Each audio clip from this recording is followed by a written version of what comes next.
서울 내곡지구 개발을 노무현 정부가 결정한 것이 아니라는 어제 KBS 보도에 대해 오세훈 후보는 당시 공문을 확인하지 못해 혼선이 있었다고 해명했습니다. 오 후보는 그러면서 본인이 사업 추진에 관여하지 않았고 당시는 해당 토지의 존재도 몰랐다는 입장을 추가로 내놨는데요. 오 후보의 이런 입장 신뢰할 수 있는지 송명희 기자가 취재했습니다. 2008년 2월 서울시는 환경부로부터 내곡지구 개발 계획을 79만 제곱미터에서 절반 넘게 줄이라는 통보를 받습니다. 20여일 뒤 이명박 정부가 출범하고 다음해 임대주택법이 보금자리주택법으로 바뀌면서 상황이 변합니다.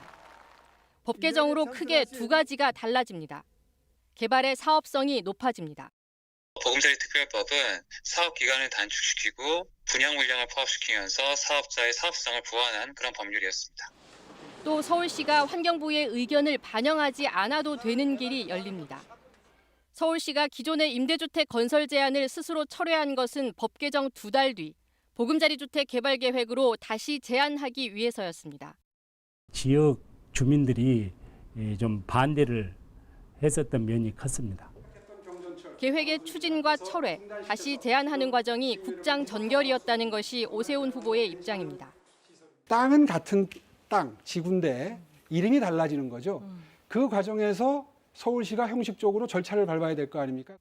그러나 두 계획을 비교하면 확연히 차이가 있습니다.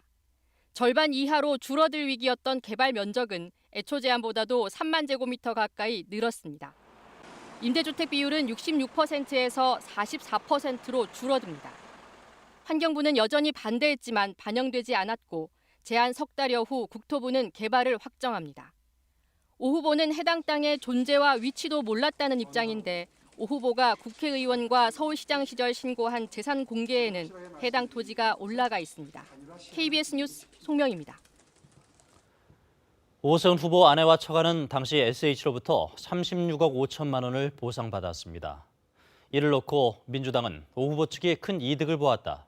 오 후보는 오히려 손해를 보았다. 이렇게 맞서고 있습니다. 두 주장의 근거는 무엇인지, 전문가들은 어떻게 보는지 송명훈 기자가 취재했습니다. 오세훈 후보는 당시 본인이 시장이었기 때문에 아내와 처가가 시책에 협조하는 차원에서 오히려 손해를 감수했다고 말합니다. 오 후보의 계산은 보상 시점의 시세와 보상가를 비교하는 방식입니다. 민주당 주장에 따르면 해당 토지의 보상 시점 시세는 제곱미터당 100만 원, 실제 보상가는 83만 원이었습니다.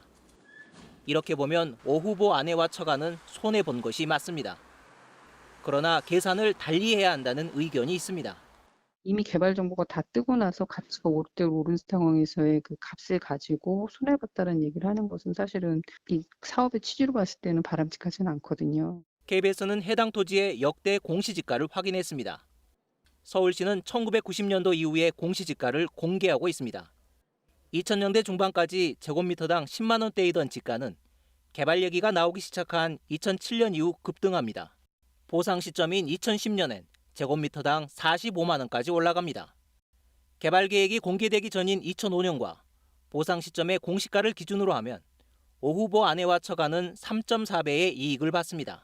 그린벨트 지역이기 때문에 개발이 불가능한 땅이다. 그 사이에 땅값이 오른 거는 그 개발 가능성 때문에 오른 거고 실질적으로는 그 사업으로 인한 땅값 상승분은 본인이 다 누린 거죠. 당시 개발지구에 포함되지 않은 주변 그린벨트 토지의 현재 공시가는 제곱미터당 24만 원입니다. KBS 뉴스 송명훈입니다.